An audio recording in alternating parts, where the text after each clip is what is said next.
welcome everyone. Welcome to Forced Migration in the Arts.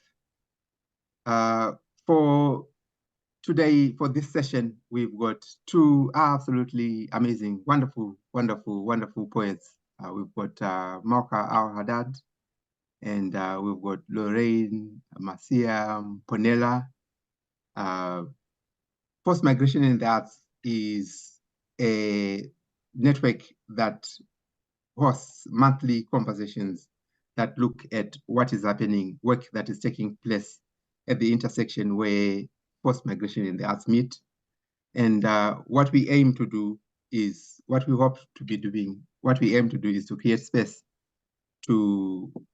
for conversations and also to share ideas, knowledge exchange, dialogue. And another aim that we've got is to encourage mutual support and collaboration. For this session today, our focus is going to be on poetry. Specifically, is going to be on the poetry that our two absolutely wonderful poets are going to be sharing with us, and how they are going to be sharing that poetry with us as well is going to be slightly different from how we usually do it, in the sense that Loraine and Malka will be reading each other's poems from their latest anthologies.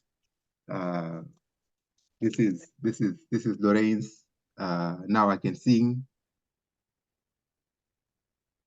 and this is Malkas, The Truth at the End of the Night. And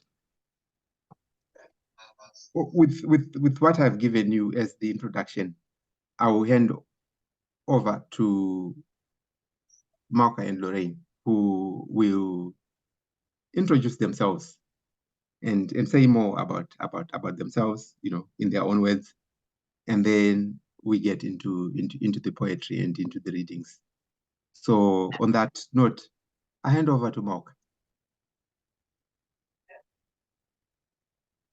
Shall I start, or Loraine?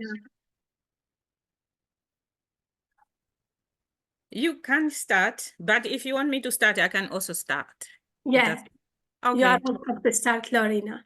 Fantastic. All right. So hello, everyone. My name is Loraine Masiya Mponela. I'm originally from Malawi.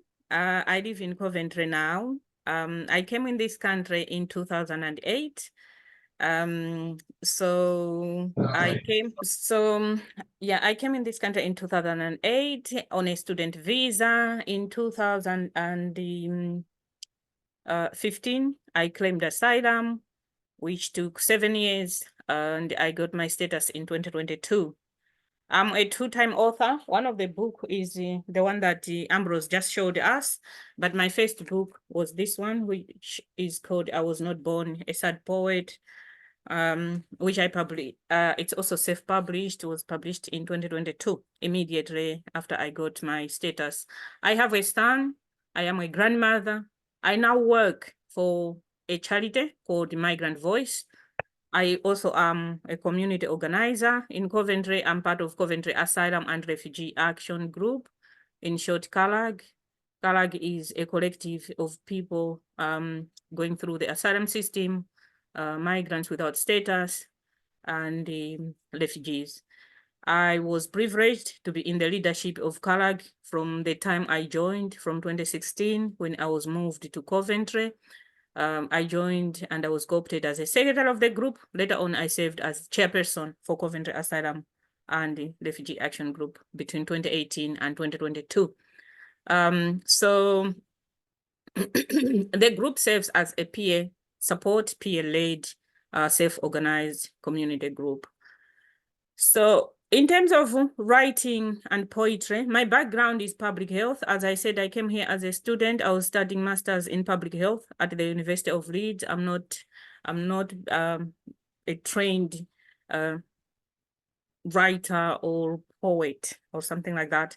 But it started in 2016 when I was moved to Coventry as an asylum seeker. I saw a lot of issues, a lot of homelessness within my community. And so I wanted to tell a story about homelessness because I was thinking I could be the next person who become homeless because all my friends were saying they were asylum seekers and they've been refused, that's why they were homeless. So I thought, I'm an asylum seeker myself, I might be homeless as well. So I wanted to tell a story. I went on a training which was about telling community stories by one of big news outlet, but the trainer said, oh, no, you can't, the homelessness for asylum seekers will not be appealing to British public, so therefore I didn't tell my homelessness story. So that created a gap, a hole in me. I still wanted to write. So I started exploring ways of how I can tell my homelessness story. Fast forward 2020, when at the peak of pandemic in June 2020, one of the artists here in Coventry, Loraine Masiya, she asked me to say, you write on your WhatsApp status, God, I love my son. What does that mean? Can you write it? So I wrote it down and then she made a video out of it. And she was showing in Zoom, some women were crying. She's talking about me. She's talking about my daughter. She's talking about my son. So at that moment, I realized that, okay. And some people were calling it a poem. So I thought, okay, if a poem is what will make people cry, will make people resonate with my story, then I need to explore what this poetry is about. So that's how I ended up writing, and now I've published my 2 books so far and still counting. But I also do comedy sometimes, but that I don't talk much about. So yeah, now I'll hand it to Malka so she can also introduce herself, then we can go into reading. Thank you. Over to you, Malka. Hi, everyone. Thank you, Loraine, for a lovely introduction. And I'm so impressed about your career and your activities. I would like to introduce myself as a human. My name is Malka Al Haddad, and I started my career in my country in Iraq as academic, and I worked at Kufa University in Iraq, and I did a master in my country background. My first master, it was about literary criticism, and I worked for the university about 15 years, and I came to this country in 2012 as a student visa to do my PhD at Leeds University. Before I came to the UK, I was a director for the Women's Center for Culture and Arts in my city in Iraq, and I involved with many international organizations such as UNICEF, and I've got and received a lot of invitation outside my country. So I involved with frontline defenders of human rights, and I have been invited to attend a national conference in Dublin, and also invited to attend the program. Is called the Reconciliation Project between America and my city in Iraq, and I was part of this project, and I went to America in 2009, and I have been training in many courses related to women's rights, family rights, children rights, in many institutions in Jordan, in Lebanon, in Tehran, in Kuwait, in Dublin, in America. So when I came here to the UK, I had no plan to claim asylums as asylum seeker. I had no idea about this process at all. And all my focus, it was about my PhD. Then I suppose to renew my visa from my country to come back to UK to do my study, to prepare myself to university. At that time, I've got a lot of challenges and threat that I cannot go back again to my country. And I had no choice at that time to claim asylum in this country. It was very difficult decision for me, and I faced a lot of obstacles when I involved in this process of asylum. Then after that, I involved with many charities in England, in Wales, as volunteer. Then I involved, then I Home Office moved my accommodation several times, and I lived in many cities in the UK. I lived in Swansea, Birmingham, Yarleswood, and Leicester. In Leicester also, Home Office moved my accommodation about 3-4 times. And yeah, then I started my experience with poetry writing when I tried to express my story and my feeling about this asylum process. It was very difficult for me, what I'm going on through all this hard process, and the solution that I find it to release my pain and anger is to write my story and my journey.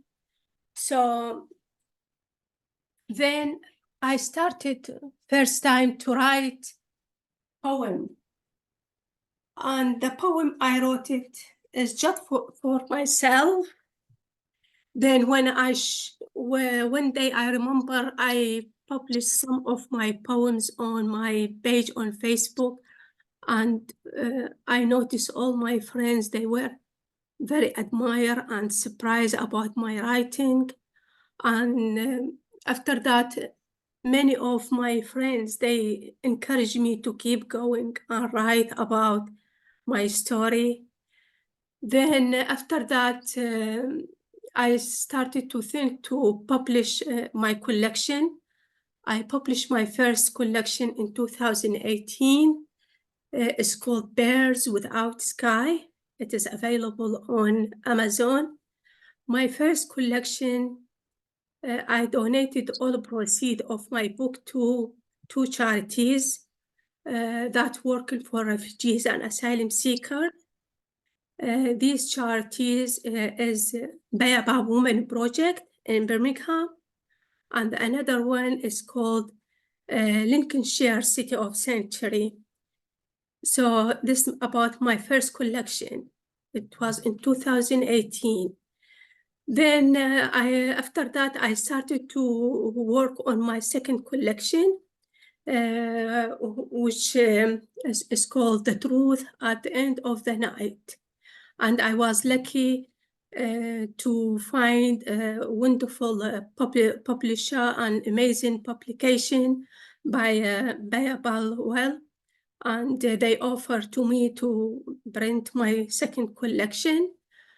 And my second collection also, I donate all the proceeds of my collection to City of Sanctuary. I do now, I work for the other side of Home Magazine as poetry editor, and also I am City of Sanctuary ambassador. Thank you. Thank you. Oh, thank you so much, Malka. Thank you. And thank you for sharing your personal stories. I know it's not easy, but you've shown courage to share with all of us. Thank you. So I will read two poems from Malka's new book, The Truth at the end of the night. So I'll read 2 poems first, and then we'll have a discussion around that. So the first poem I'm reading is called To My Lawyer. Those who have the book, it's on page 32. To my lawyer. If they had not broken you, you would be a free bird. Good morning, Aislinn. Do you remember the letters of my name, full of shrapnel and the smell of bullets? Do you remember the features of my tired face, how I wished to meet you, even in your shadow?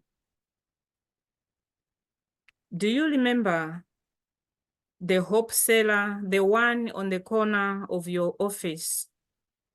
I saw him today with a broken heart. For years, I've been writing to your Irish eyes many letters, and I've not received any response. Okay, I'll leave you one last message. I heard the blue color of your eyes has faded. You are bowed back to pick up what is scattered from the twigs of your dreams. I heard the bird cage, how it fell out of your hands and broke. Do not worry, everything will be fixed. In the end, there is nothing, only my heart will remain the same. I did not ask you to apologize. I asked you to release the bird from the cage, the bird that quickly crossed the top of your head, took the bullet's path. It was not a bullet, so do not be afraid. 20 years later, you will be riding on a train. It is rebellious and long. And at every stop, you will hear the sound of my heart breaking and the birds crying. Thank you. So that's the first poem. The second poem I'm reading is called Daniela Cohen. I don't know how you pronounce their name, but Danielle Cohen, something like that. My journey to freedom was long and arduous, from a difficult path to a dark path, until I laid my back on Daniela and a glow lit up a dark tunnel. My journey for freedom was arduous and long, lurching from crisis to crisis, from a difficult path to a dark path, a lonely and frightening path to an unknown future, until I laid my back on Daniela. And the opalescence lit up a dark tunnel. And there, the bird without sky was able to nest. And the bird rose soaring towards the sky. There is a footnote for this poem. Daniela Cohen, UK Immigration Solicitors, is a leading firm of specialty immigration law and human rights solicitors situated in Camden Town, London. Thank you. So those are the 2 poems that, yeah, thank you, that we are starting with. I chose these poems because they both resonated with me. In the first one, if I understand it, it's also talking about Malka's experiences with his solicitors, which did not lead to anything for many years. I was stuck because of similar situations until I found somebody, which now to me, the second poem was like lighting my face as well, where she found an immigration solicitor that helped her to sort out her case. So our stories are similar. But Malka, I wanted to find out from you what these experiences were, if you are able to share, not too much, but whatever you can share. And if you can also, I know that you talked about the Palewell publisher who has helped you to publish your book, but probably you have faced other challenges in your writing journey. If you can also share that, but also please do reflect on your two poems that I have just read too. Thank you. Thank you, Loraine. Both of the poems that you read actually is talking and highlighting about two sides of lawyers, the positive and negative lawyers. And you know, in our journey, in our process, in this horrible system, and it is not easy to understand the system or the policy of asylum, especially for someone who didn't live in this country and has no idea about the system of this country, has no idea about the culture, the people. So it's like when started my journey in this process, I just felt like lost in the jungle of bureaucracy, lost in the jungle of bureaucracy. And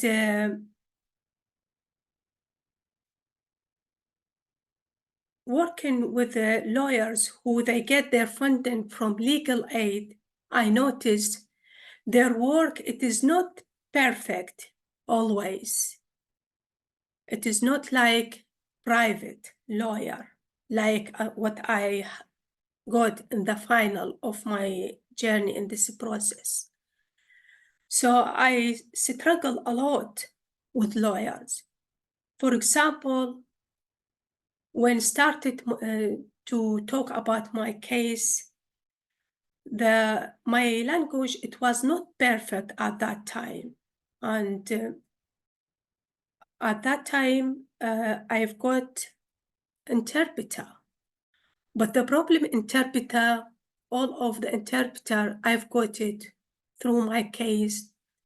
They were different nationalities, different accent, Syrian, Yemen, Kurdish. So, and this caused a lot of problem and confusion. This not easy to find every step that you are going through to find it easy and clear.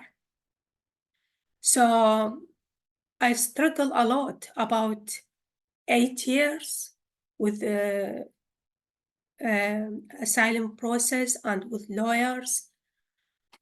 And I was quite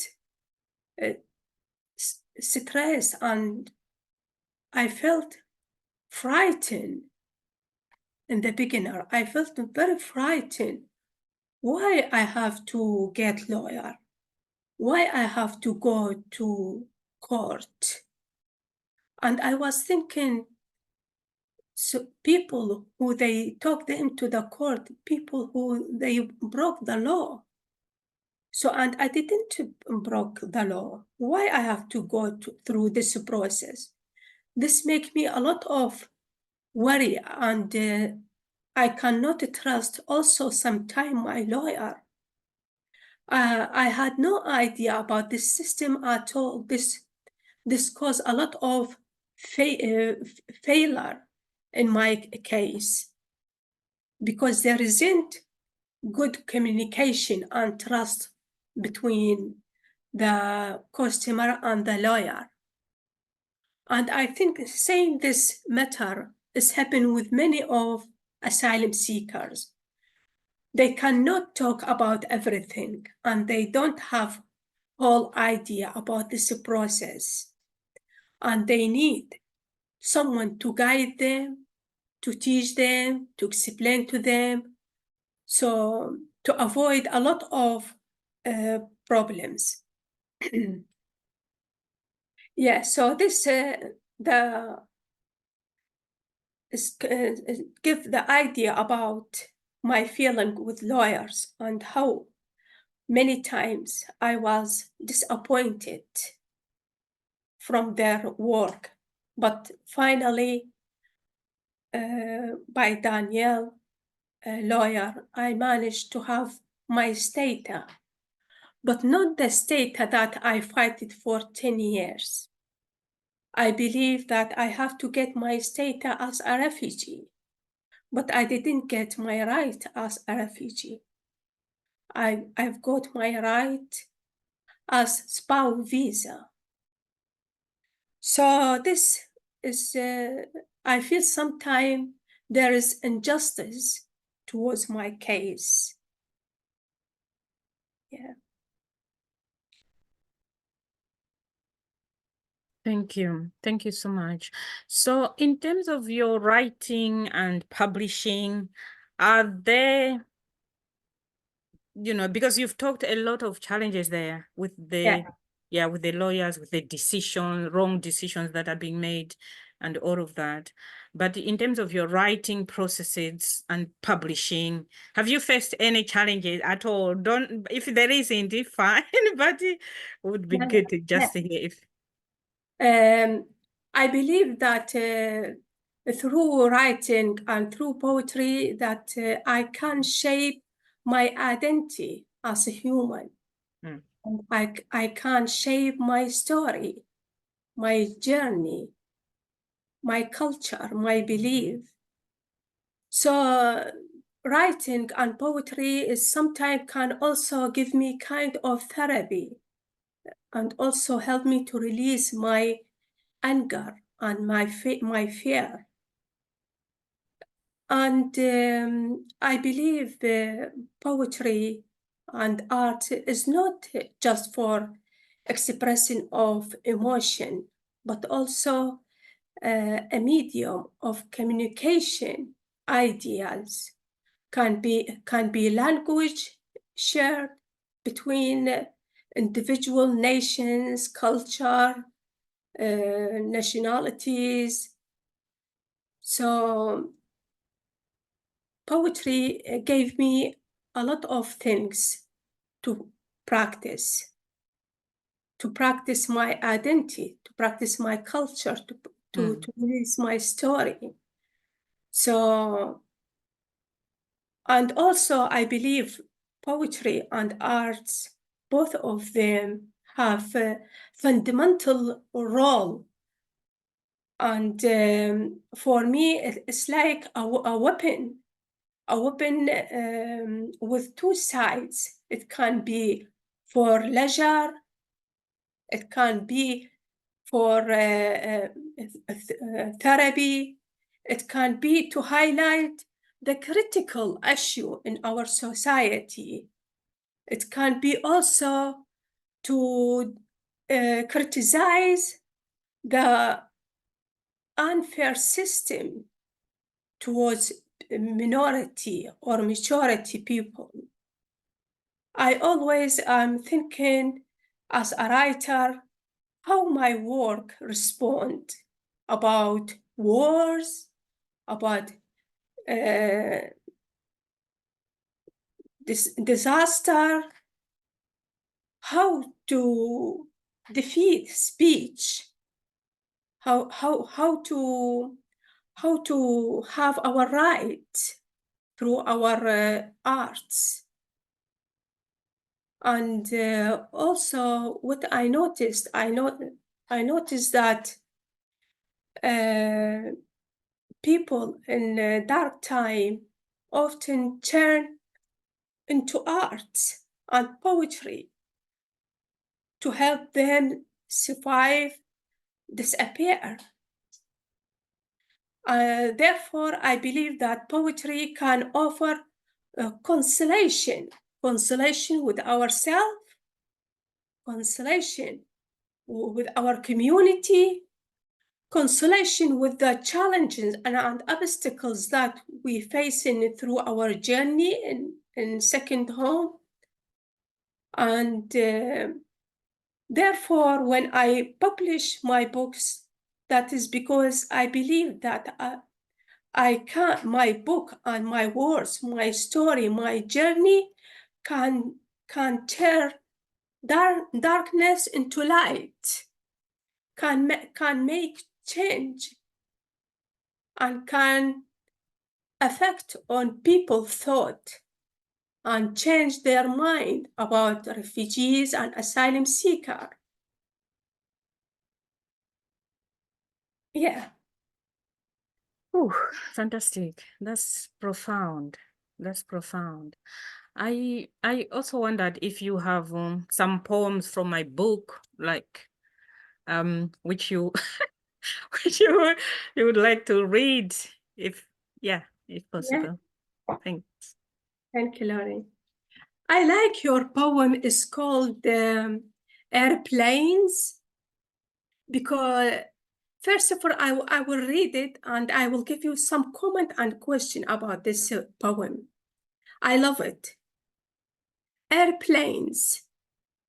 The people of Ukraine just a few months ago were busy living, but are now running for safety, like all of us, called refugees.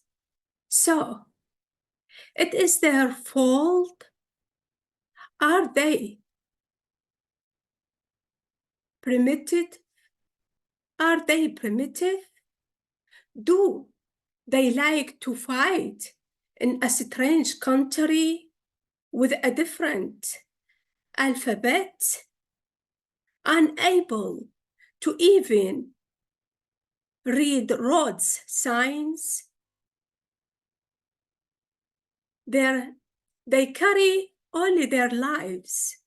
So, will it be hate or pity? Because at the end of the day, we are all just one conflict away from being refugees. And we all know what war means. Hopelessness is written on children's faces.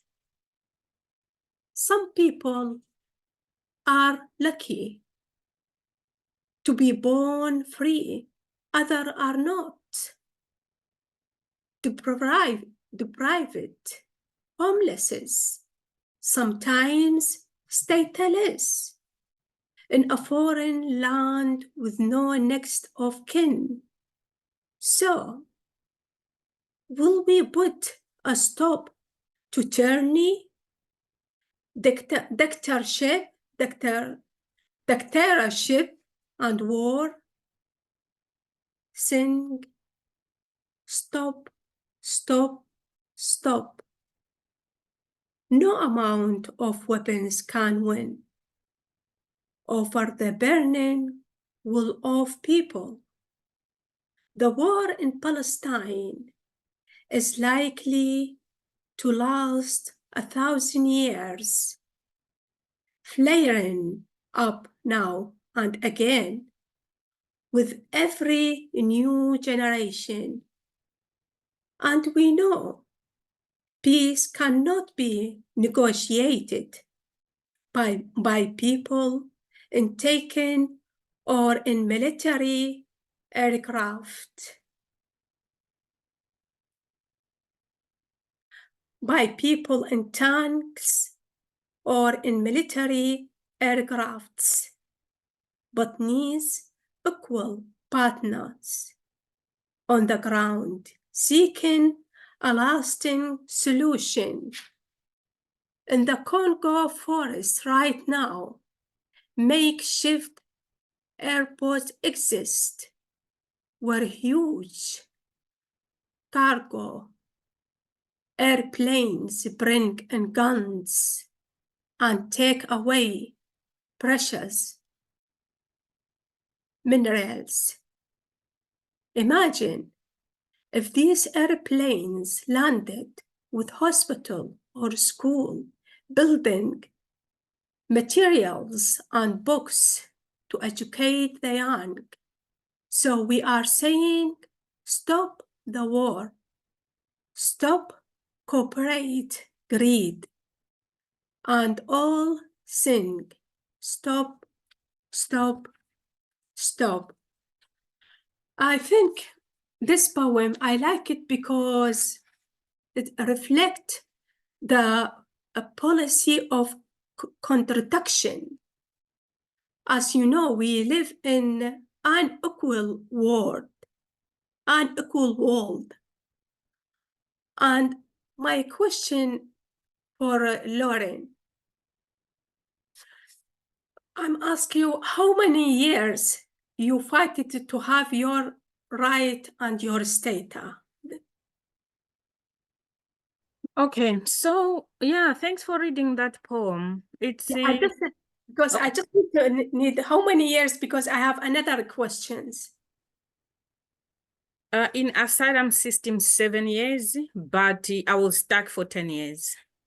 Yeah, so do you think there is equal right or there is justice that you fight it for 8 or 10 years until you get your status and your right, while another people just few months they got their right and welcome in and everything prepared to them? Do you think you and me and another people, they are facing and living in equal world? No. Do you think the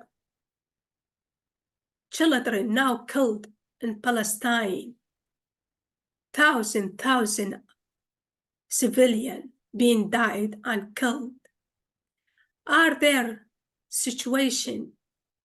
Did they get help like people who they killed in Ukraine? What do you think about this contradiction that we are facing? The policy of contradiction. Yeah. What do you think about this? Yeah.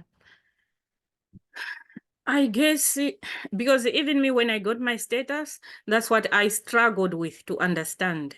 I ended up going even to psychotherapist because I couldn't understand that why all this time I'm the same person, the same reason why I claimed asylum. Now I'm being told I'm a refugee. I said, why? What has changed? I couldn't get an answer. So I was fortunate, I should say, somehow, because when I got my status, there's a lady called Natasha who used to be Women for Refugee Women Director.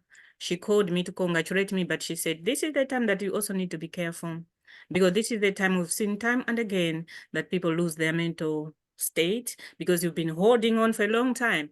And now to switch, to change that energy of fighting to now tell yourself and accept that actually now I'm accepted, I can live like anyone else. It takes different energy. She was right. And so now coming back to your question about, is this fair?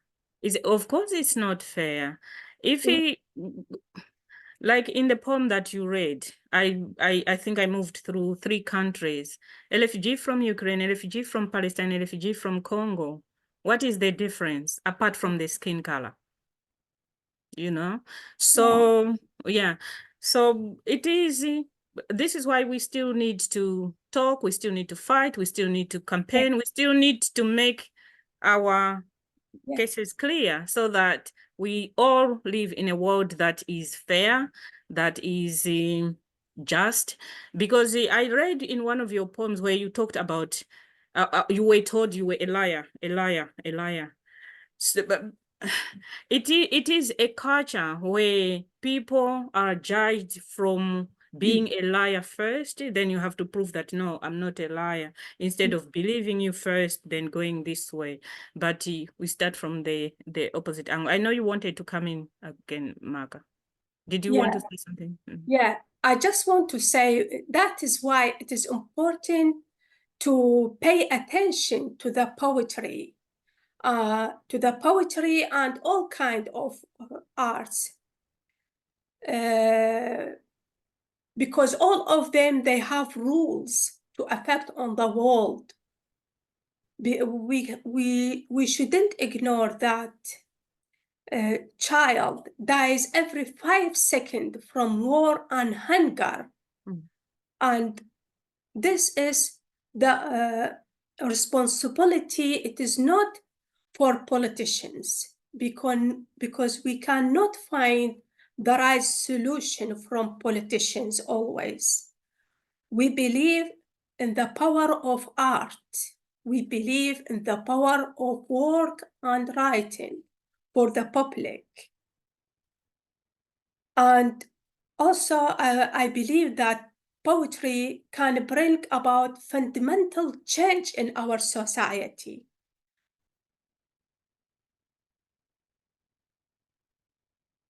Definitely, yeah. We need to continue to say it loud in a way that we are able to. Yeah, definitely. That is true. Did you have another poem to share? Or do you like to write the truth at the end of night? Yeah, definitely. As you mentioned about the liar, and yes, so talk about this point. Yes, it is this one, isn't it? Right. Yeah. Okay, let's get to it. Okay, so the poem Malka is talking about is the title poem, The Truth at the End of the Night. So I'm reading the title poem, The Truth at the End of the Night. I lie about everything. This is what the representative of the Home Office said to me. Oh, sorry, I got distracted with a message. I'm sure Ambrose would address the messages in the chat. Is Ambrose still here? Oh, yes, yeah. Yes, okay. he is. I will. Fantastic. Sorry, yes. The truth at the end of the night. I lie about everything. This is what the representative of the Home Office said to me. The truth is that I lied to my children when I promised a roof to protect them from the fragments of war. I lied to my father when I told him that I stopped being afraid of invaders. I lied to my mother that one day I will free my sisters from the chains of the clan. I lied to my friends who were killed in the war that I would meet them and drink together in front of the Statue of Liberty. I lied when I reassured my love that we would master turning the pages of disappointment and that our freedom X would not last long. After 10 years of Home Office challenges, still their hands are spiders mapping bullets in the walls of my sanctuary. It seems that I have lied more than politicians do, and lie more than Joris Bonson, and lie more than warlords. And it seems that everything in my life is a lie, except what I write here. Thank you. Thank you, Loraine. Yes. So did you want to comment on this? The Yeah, home I think office this poem, I wrote it about the home office behavior with asylum seeker. And I believe home office is impacted by the incredibility of their Prime Minister, Tony Blair, when he called for the invasion of Iraq under the pretext of weapons of mass structure. He made the case of war in my country on his belief, not on facts. And also this poem to describe home office, that how impacted by their incredibility of their Prime Minister, Boris Johnson, when he called people to isolated, to not go out during COVID, while he was celebrating with his friend. So who is now the liar? Is there a right answer?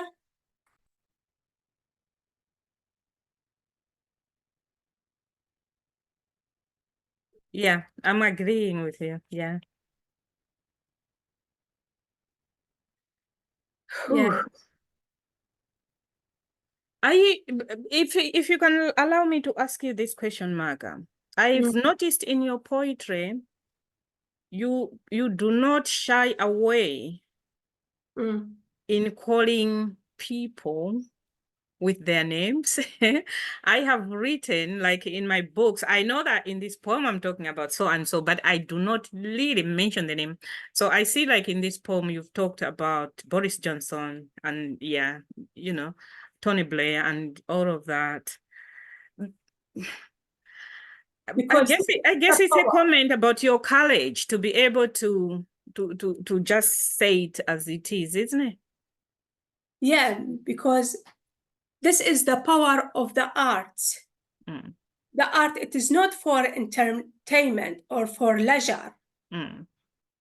Also, we can offer the beauty of peace, the beauty of love, the beauty of harmony, the beauty of the diversity, the beauty of belief.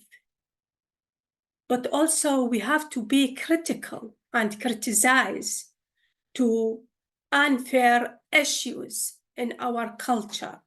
We have to be in the front line to protect people who they are in need to our voices.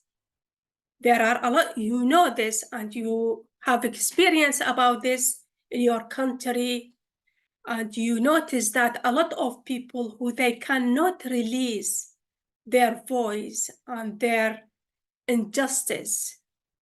So therefore, I believe we have to pay attention and we have to make our work as a weapons. We have to make change to have the equal and peace in our community. We have to respect other people, the different between background, the background of nationalities or religions, because we are all under one umbrella, human. It doesn't matter our colors. It doesn't matter our background. It doesn't matter about the career we did and the certificate that we get. it doesn't matter. The first step, it is humanity. The first step, it is humanity. The second step, do whatever you do, religious, culture, anything. But the first step, we have to respect and to empower humanity in our communities. And we have to guide people to this way in order to have peaceful world. We shouldn't face discrimination all the time. It is enough. A lot of people, they are facing discrimination because their color, because their belief, because their religion, because their thoughts. The life, it is short. It is nothing to fight for money or position or something. So, yeah, this is what I want to say through my poetry and through my collections. Fantastic. We will get to question and answer shortly, but I wanted to give you, Malka, if you have a second poem that you want to read, because I've read 3 of your poems, so. I like to read your poem. It's called Have You? Have you supported a stranger, sick, fleeing, and failing down in the unforgiven grip of hunger and death? Their gratitude is more than 1,000,000 words. Their radiation smile, a whole world. Have you supported a stranger, directed them on the correct path when they had lost their parents? Stayed with them until they find their place? Their tremble hands as they wave goodbye tells it all. Have you rescued a stranger who was so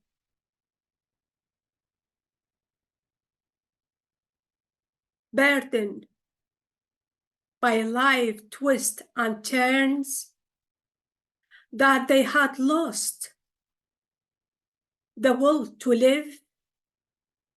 The conversation of their unbelieving eyes speaks volumes bigger than Shakespeare's. Have you cheered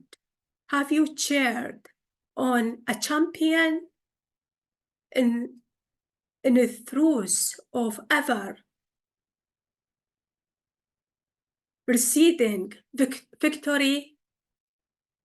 Made them realize that they are winners and this is just a game?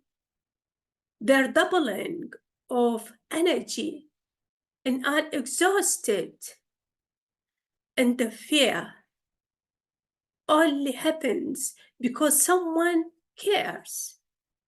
That someone could be you. Have you supported student in need, about to be withdrawn from university, pointed them to the right direction so they could win a scholarship? Have you supported a friend about to be swallowed by big debt?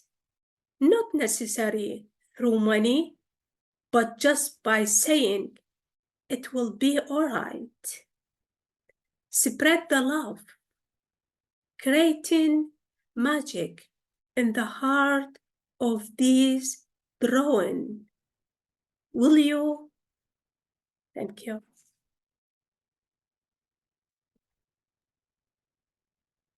I think this, your poem, is called To Show Up and Care for Each Other. So I like it because the theme you demonstrate in this poem is linked with the many themes in my collection. So therefore, I like it, and yeah. So thank you for highlight this important theme. Yeah, I was trying to reflect on the kindness to even strangers, to people we don't know, even sometimes just a word that will keep someone who maybe was at or is at the verge of committing suicide. Maybe it could be us who can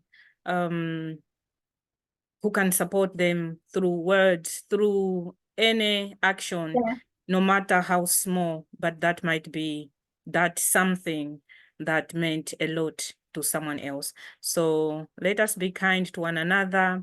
Let us share words of encouragement and be supportive to one another. Yes, so it's about that. Thank you. Yeah, thank you. And also, if I may just come in, Yes. I like the reference to supporting, students. Why I bring this in now is one of the cases that I'm looking at.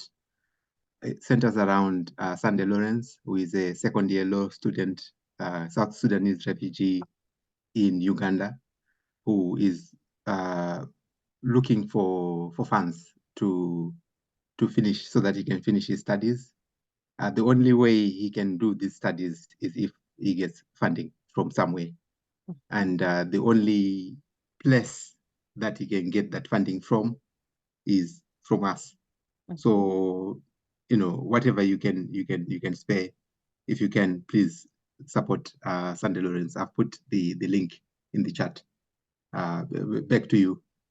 Oh, thank you. That's that's so nice that you hear something and then it actually is something that is needed at the moment. Thank you for sharing the link. I will copy and also share with my networks to see how we can, how that can be supported. Okay, so if it's okay with you, Malka, as well, we need to get into question and answer if there is any, because we've been talking for some time. So yeah. Are there questions in the chat that have been put already, or if anyone wants to comment or question?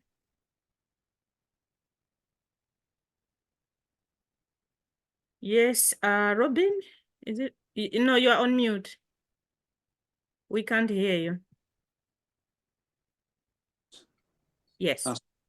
I admire the way you've adapted to the new culture, because I've just started to learn German. I know how hard it is to speak another language, and I'm full of admiration for you for the hardships you've gone through and the adaptations you've had to make. So it sounds to me that it's an uphill fight against bureaucracy, though, because I didn't realize, because I've never had to cope with this, that it's like walking through quicksand, isn't it? Trying to get progress with the Home Office. And, I'm so sorry you've had to deal with that.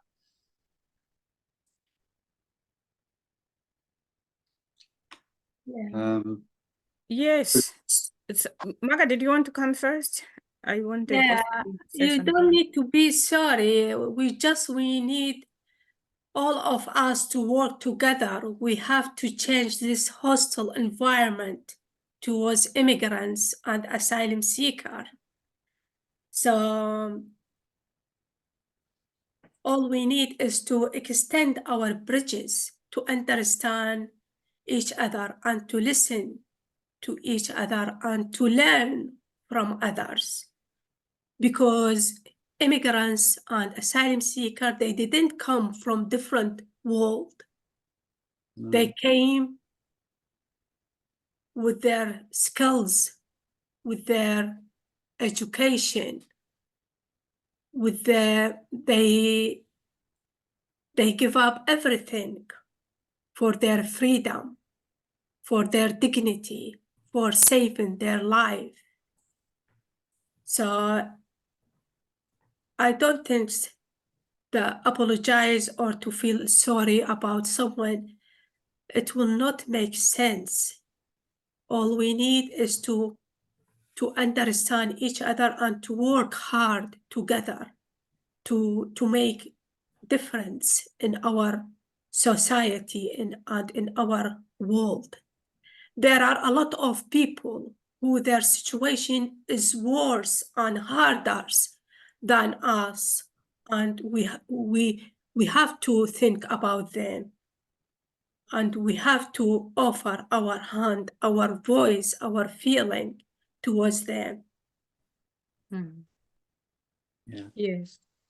So yeah, I agree with you.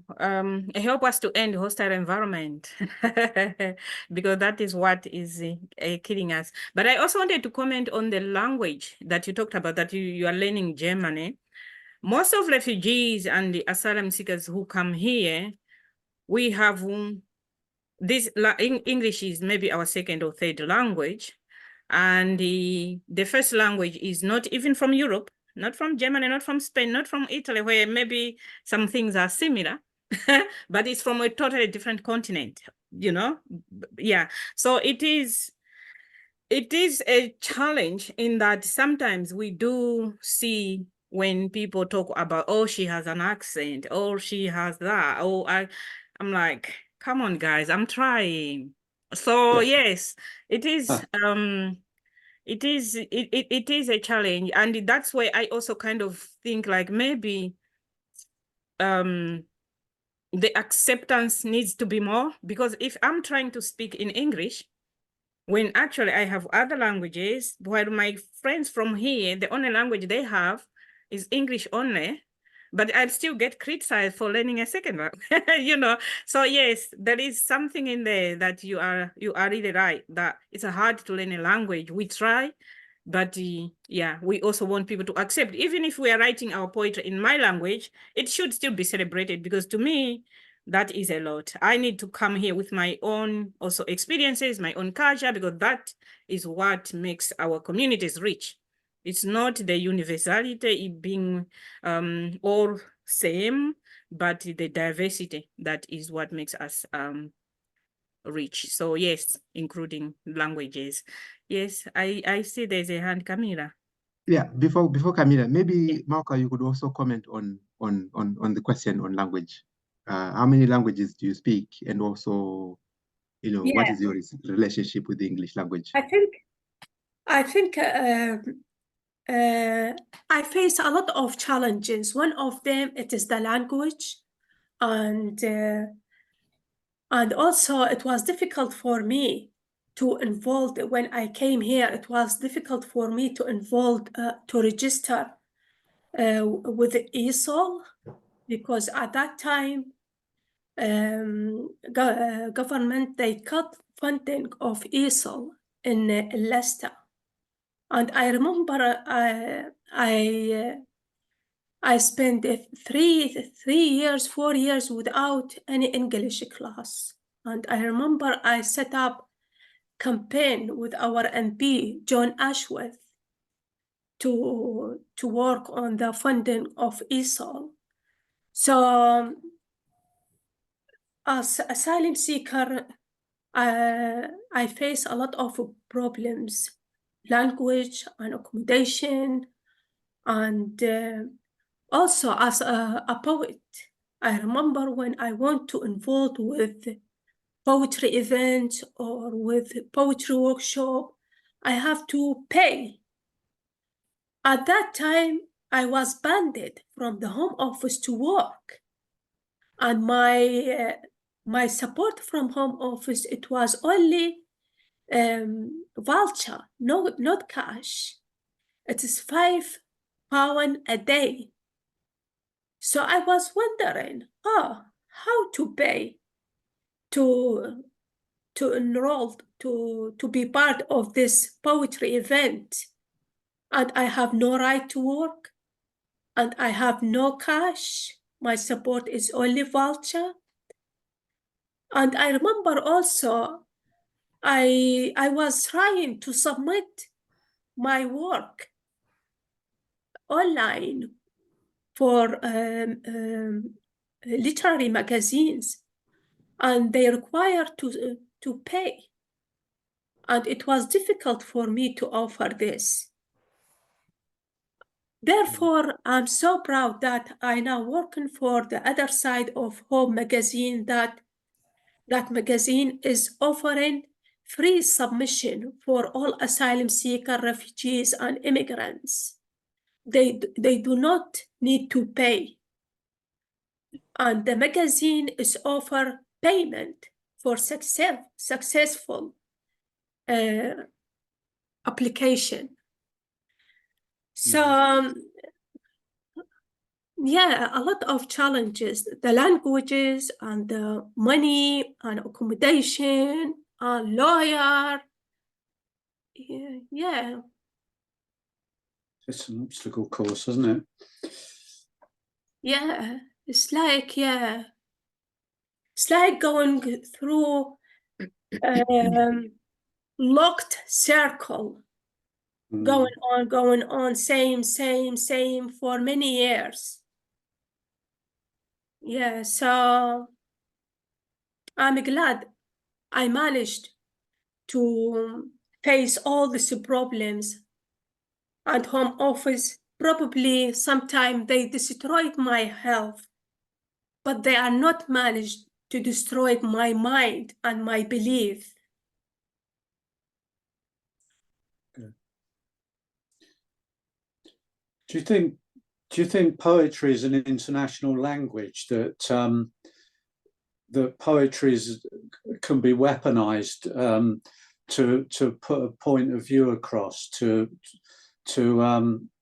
represent marginalized people and to cut through to the essential points that you want to make? And poetry can be very powerful because it's very very sharp and to the point sometimes, and very strong with imagery.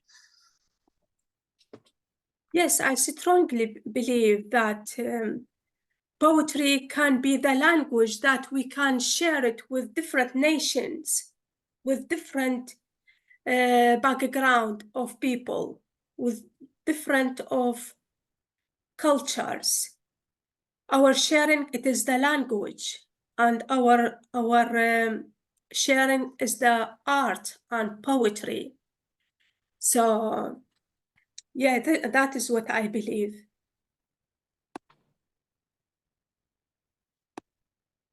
Yeah. And also I believe that through poetry, I can shape my culture, my background, my belief. So could I ask you both a question? yeah. Starting with Loraine, do you write most of your work in the language that you grew up with, or in English these days? What's the natural place for you to write poetry? Usually the images and the feeling, usually I wrote it first in my mind, in my first language, my tongue language. Then I try to turn it into English. So this is my process through my writing. Yeah. And what about you, Loraine?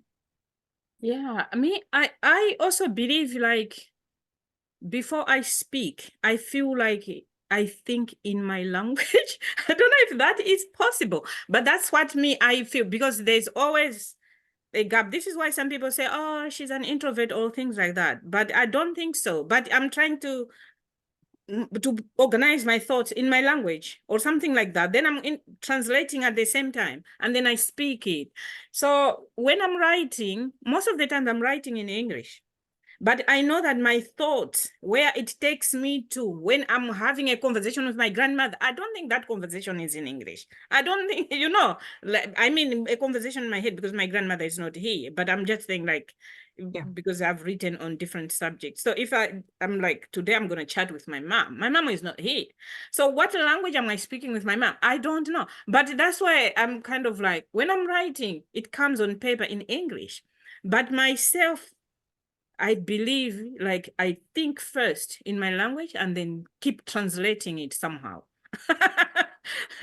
Yeah. That's very interesting. But as for the entire kind of like, for a poem to become a poem, it takes me a number of stages. I'll put my thoughts down. I'll come back to it, add stuff. Some like the poem that Malka read about Ukraine, about Congo, there were like 3 different small poems somewhere, and then I found a way of like, oh, I think this is coming together now, and yeah.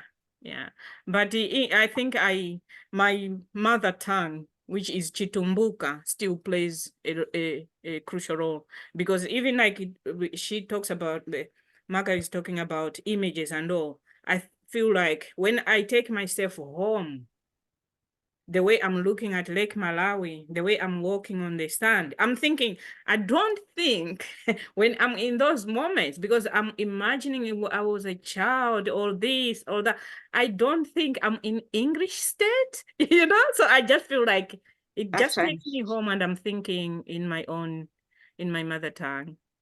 And Malka, it sounds like you feel similar. Yeah, usually I prefer in my writing to use metaphor and images. It is not because I am afraid to release the clear meaning in my poems, but also to give the leisure and the beauty of writing. When I use the metaphor and images. And also sometimes metaphor and images can give stronger meaning rather than normal writing. So yeah, if you read some, in many of my poems, you will notice that there are a lot of metaphor and images. Yeah. Thank you. Going back to what Loraine said, and also picking up on your question, Camilla. Loraine, you said that my language. Yeah, I've got a question in a few parts. The first part is 1, how many languages do you speak? 2, of those languages, which ones do you think do you feel are yours, and which ones aren't, and why do you feel like that? And also thinking about English, drawing on my own experiences with the language, the time that I learned to read and write in Shona, I was also learning to read and write English. So these things were happening at the same time. And also in the community that I lived in, there were many languages at the same time. So in that setting, I don't know if it's different for you, Malka. Yeah. Yeah. I speak language, Arabic and English, and of course, I feel more confident with my tongue language, and I feel more influence, more confident, and as you know, my dictionary of English, my dictionary of English, it is not the same of my tongue mother. So yeah, I feel like my tongue language is I feel more comfortable and more influence. And I can have my freedom more when I express the images, the story, the feeling, the reaction. Yeah, I can play with the words. I can play with the metaphor. I can create a lot of metaphor in my tongue language. Yeah. So for me, I speak several languages because your question has two parts as well. How many languages? Several. My mother tongue is Chitumbuka because I come from Tumbuka people, the northern part of Malawi. So that's my mother tongue. When you are between 1 and 5 years, this is the only language you learn from your mother.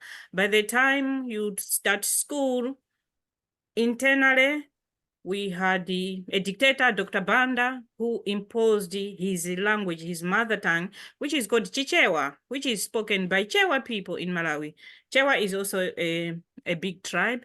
So when we are starting school, Chichewa is also introduced because it's compulsory. Everyone has to learn Chichewa and you sit an exam, just like English.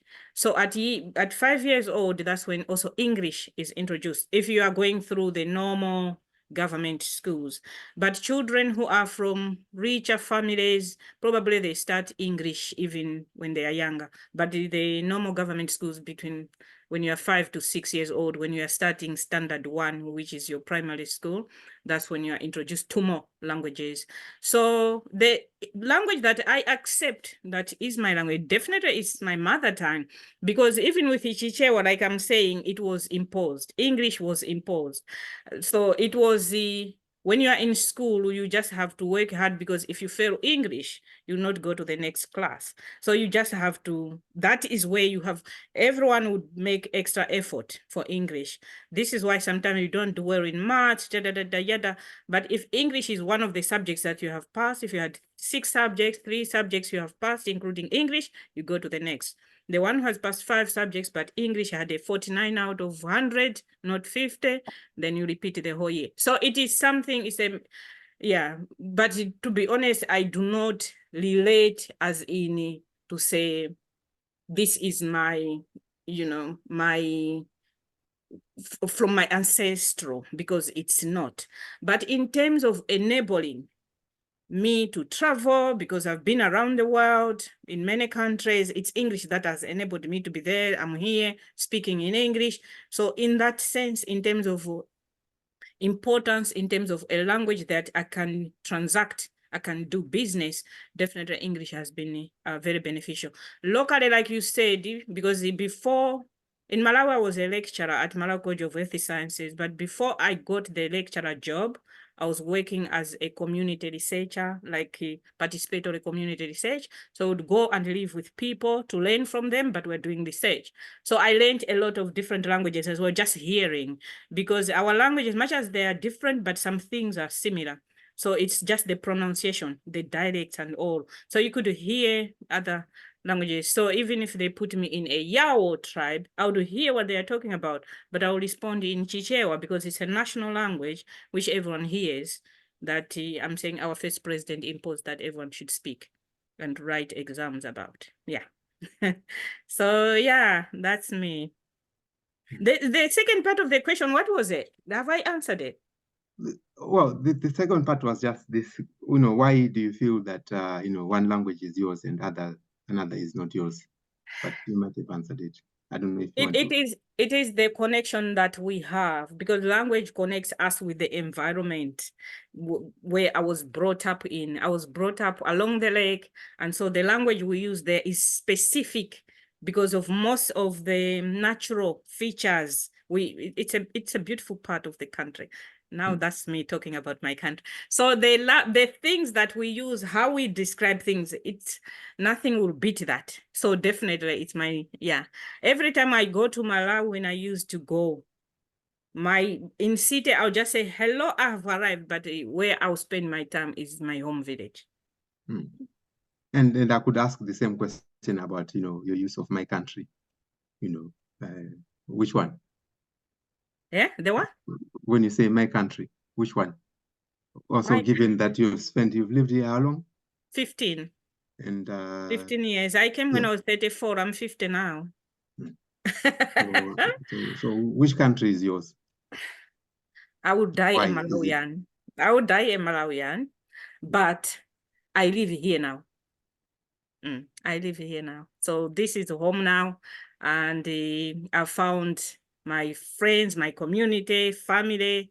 My family, as in my son, I said in my introduction that I have a granddaughter. My granddaughter is in Malawi with my son. I have one child, my son. They are in Malawi, but I live here now, so this is home. But at the core of me, because of who I am, I'm a Malawian. This is what I'm saying. I will die a Malawian. Yes, they will have paper changes, indefinite leave, or this passport and the other. But at the core of me, I'm a Malawian. How about you, Malka? You know, which country is yours and where is home? Given the amount of time you spent here. Yeah, I mentioned earlier Iraq.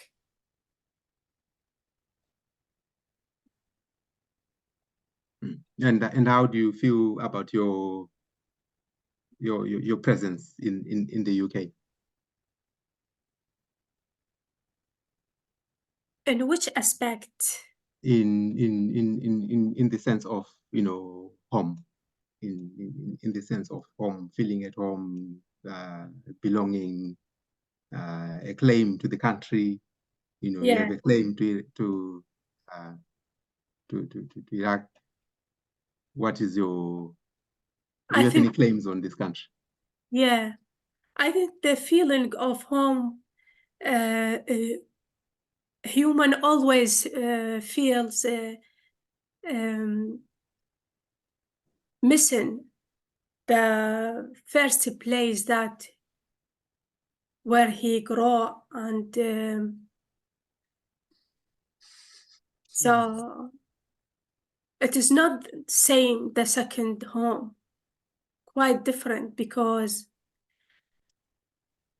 especially and when you did your education, your job, your work, your relationships, all these already I did it in my home, my first home. So probably we can feel the home here in the host country because we can't find some of safety, or because we ran away from the war, or because we ran away from corruption and conflicts, probably. But sometimes also when we feel safe, it is not also when we feel safe here in our second home, it is not totally we feel safe. There is no safe in this country at the moment. And always there is new articles, new system, new rules. For me, I didn't get my settlement yet. For me, I'm still fighting for my safety and for my stability as home. Yeah, and we feel missing for the culture that we left, the home that we left, relative, friends, family, parents. It is part of our life, part of our thought, always in any aspect of our life. It is in our mind, in our heart. Therefore, when I read the poem of Loraine, it's called Obinto. I like it because it's called for humanity, and also it's this poem has fostering a sense of community, reflect the sense of community in our community in Asia and Africa. We feel quite different, the community in Europe and in our community in Asia or in Africa or in Middle East. So if you don't mind to read the Loraine poem. openty. I am, and you are, and we are. In my culture, no one is left behind, like a line of insects going home. We are aware that we are merely passing through this space. We share it for a limited time. We share our food, our time, and most importantly, our stories. Family structure is made of the oldest and the youngest, living together, working together, and eating together, using not spoons, but hands, touching each other's in the same plate. Nobody gets food poisoning because we all do. Nobody gets sick because we all do. Nobody dies because we all just die too from grief. Age is revered, and wisdom cascaded down, one word after another. No one goes to an older home. We have one home. Our home is open to, because I am, and you are, and we are. Open to is who I am, and there is no I without you. So I think this poem is very close to my feeling about my community and my background, to my culture, to my people and my country. So therefore, we feel quite different. Our life here in Britain or in my homeland. As Loraine, she mentioned in her poem that we eating together and we sharing everything together, and no one go to older home. So this is our culture. And yeah, so thank you, Loraine, for highlighting this beautiful sense of community in our countries. Thank you for reading it. So beautiful. I know we are over time. Yes, Ubuntu is about humanity, but also about, you know, as human beings, we have been blessed with wisdom to care for our environment. So I remember when we were growing up, our male relatives were not going hunting during rainy season because that was a time when animals are bleeding, and they would say, maybe you kill the mother. So the animals will live, you know. So as human beings, looking after each other, but also the environment that we live in. So I think that is a good point to end on. I know we are over time. back to you, Ambrose. Thank you so much.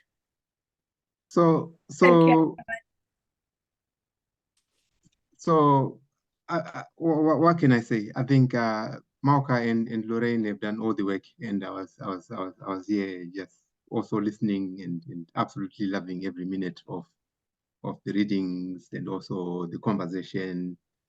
And speaking for myself, I absolutely love the clarity of both your voices and how you are not mincing words. You are clear. You are speaking, you know, plainly. You are truth telling. I think that is very, very necessary. It's what is needed for the times that we are living in.